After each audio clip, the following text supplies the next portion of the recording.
In this video, let us discuss the synthetic division of polynomials. Magsimula tayo sa problem na to. Let's divide 3x cubed minus 4x squared minus 28x minus 16 divided by x plus 2. Okay? For synthetic division, mag-focus muna tayo sa ating dividend, yung expression sa taas. Ito yung ating gustong i-divide. And ang titignan natin dyan muna is yung powers. Let's make sure that our dividend is in complete descending powers. Yung ating leading term dito, ang power niyan is 3. Tapos 2 and then 1 right here. Tapos sa constant value or sa constant term, may x raised to 0 yan. So may power pa rin yung 0. And makikita natin kompleto naman. In complete descending power order siya. 3, 2, 1, and then 0. Kasi kung magkataon na kulang yan, kailangan mo yun punan. So halimbawa, wala kayong negative 28x. Well, kailangan nyo maglagay ng plus 0x. Kasi kailangan kompleto talaga yung powers nyo. Sa ibang example later on, papakita ko yun kung paano. But for now, focus muna tayo sa ating problem sa board. So, dahil kompleto naman siya ng powers, mag-focus na tayo sa coefficients. The coefficients are 3, negative 4, negative 28, and negative 16. So, isulat natin. 3, negative 4, negative 28, and negative 16.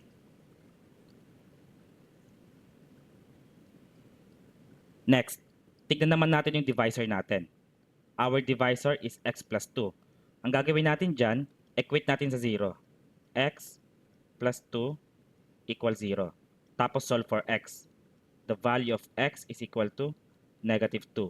Ayan yung ating divisor dito sa may labas. Negative 2. Now, we're done setting up our synthetic division. Simulan na natin. The first step is bring down the leading coefficient, in this case, 3. After that, multiply tayo. 3 times negative 2. That's negative 6. Ngayon, saan nyo susulat yung negative 6?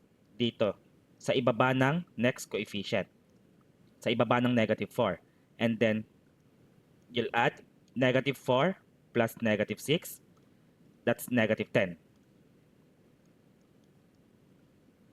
Tapos ganun ulit, multiply ulit. Negative 10 times negative 2 is positive 20.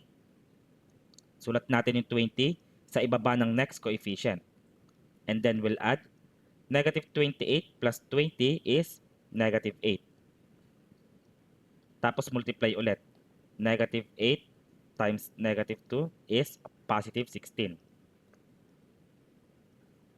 And then, negative 16 plus 16 is 0. Ngayon, para saan itong mga numbers na yan? Well, ayan yung ating coefficients and the remainder. Take note, yung last value mo rito, yung last digit, ito yung remainder. In this case, 0 ang remainder. Okay, so again, kapag 0 ang remainder, hindi mo na kailangan i-include sa quotient mo. Mag-proceed na lang tayo dito. Ito yung coefficients ng ating quotient. Now, let's focus on the variables naman. Take note, we're dividing x cubed by x raised to 1.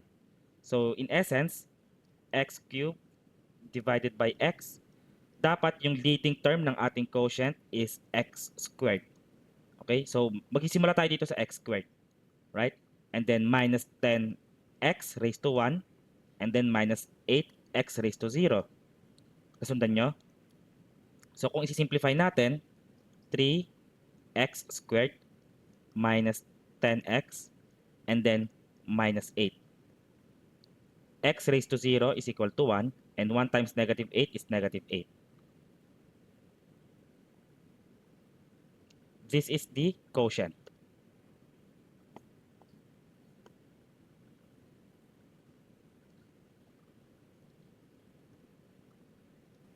Next example, let us divide 2x cubed minus 5x squared plus 7 by x minus 2. Ito na yung sinasabi ko kanina. Yung powers natin dito, hindi na siya complete descending order. 3, 2, pero wala kang x raised to 1 or x. Wala kang x term or linear term. Kaya ang gagawin natin, tayo na maglalagay. So, ang gagawin ko, i-rewrite natin yan into 2x cubed minus 5x squared plus 0x and then plus 7. In this case, our coefficients are 2, negative 5, 0, and 7. So, usulat natin yan. 2, negative 5, 0, 7.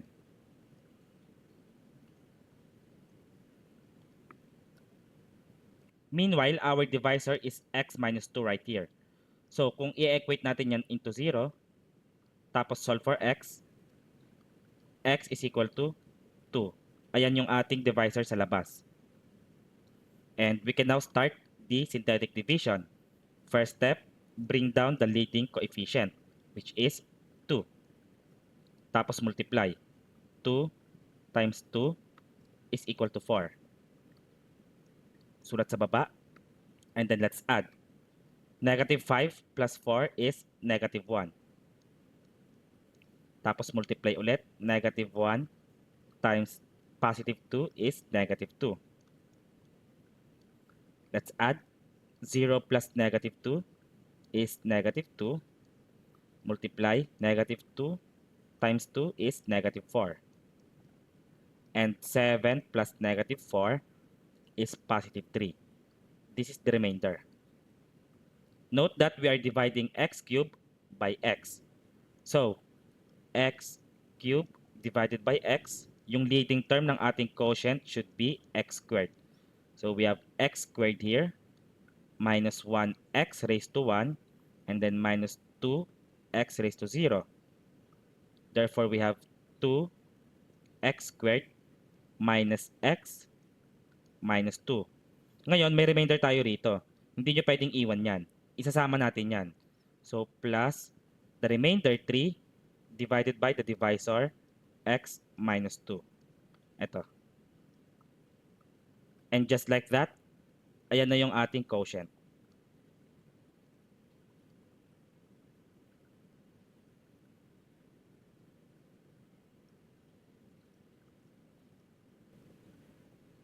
Moving on, let's divide the following. 2x to the fourth minus 6x cubed minus 23x squared plus 16x minus 5 all over x minus 5. Check muna natin yung ating powers. Tignan natin kung nakaano yan, incomplete descending order. 4, 3, 2, and then 1. Okay naman, tapos constant. So, focus naman tayo ngayon sa ating coefficients. 2, negative 6, negative 23, 16, negative 5. Kopyahin natin. 2, negative 6, negative 23, 16, and negative 5.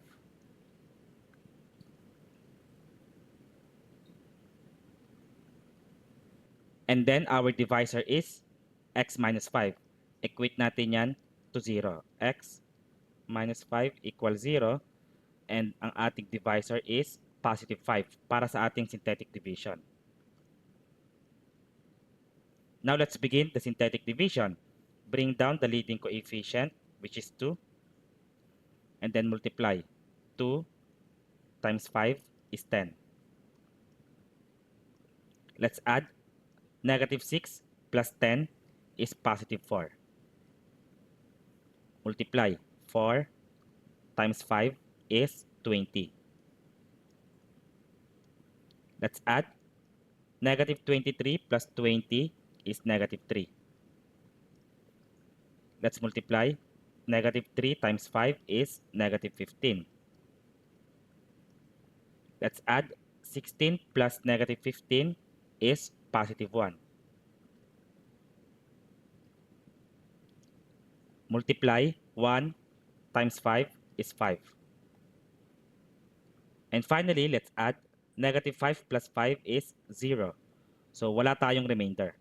Ito yung coefficients ng ating quotient. Note that we are dividing x to the fourth by x. So it means yung ating leading term ng quotient should be x cubed. 4 minus 1 is 3. So, x cubed dito, tapos positive 4 naman yan eh. Positive 4 and then x squared and then minus 3x raised to 1 and then positive 1 x raised to 0. Simplify natin. 2x cubed plus 4x squared minus 3x plus 1. Tapos wala tayong remainder. This is the quotient.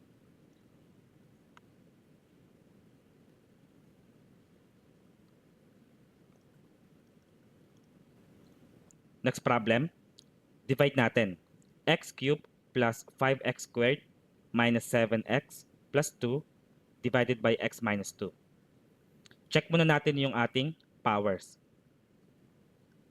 3, 2, and then 1, tapos constant or x raised to 0. So yung powers naman natin is in complete descending order. So okay yan. Ngayon, focus naman tayo sa coefficients. The coefficients are, merong 1 dito. So 1, positive 5, negative 7, and positive 2. Kopyahin natin yung mga yan. 1, positive 5, negative 7, and positive 2.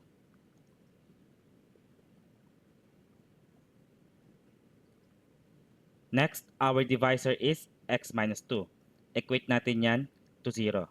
X minus 2 equals 0. Solve for x.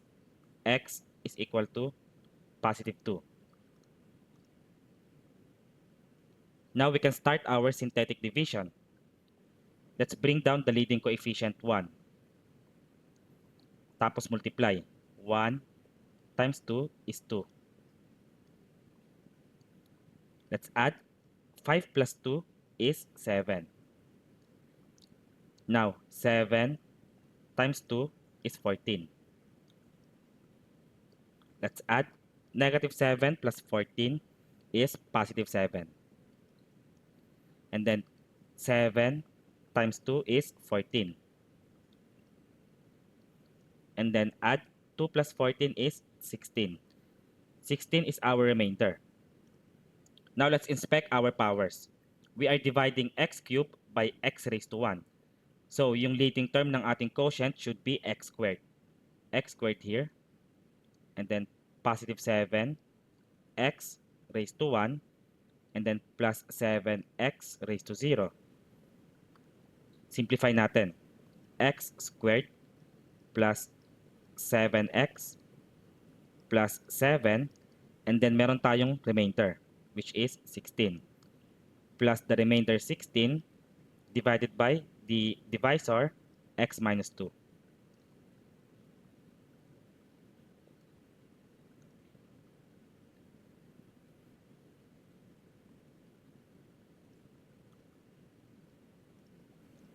Let's try one more. 6x to the fourth plus x cubed plus 9x squared plus x minus 2 divided by 2x plus 1. Okay, check natin yung powers. Meron tayong 1 dito. And then 4, 3, 2, 1, and then constant x raised to 0. So okay naman siya. Complete descending order naman yung ating exponents. So now, let's focus on the coefficients. We have 6, positive 1 right here, positive 9, positive 1 again, and negative 2. So kopyahin natin yung mga coefficients. 6, positive 1, positive 9, positive 1 again, and then negative 2.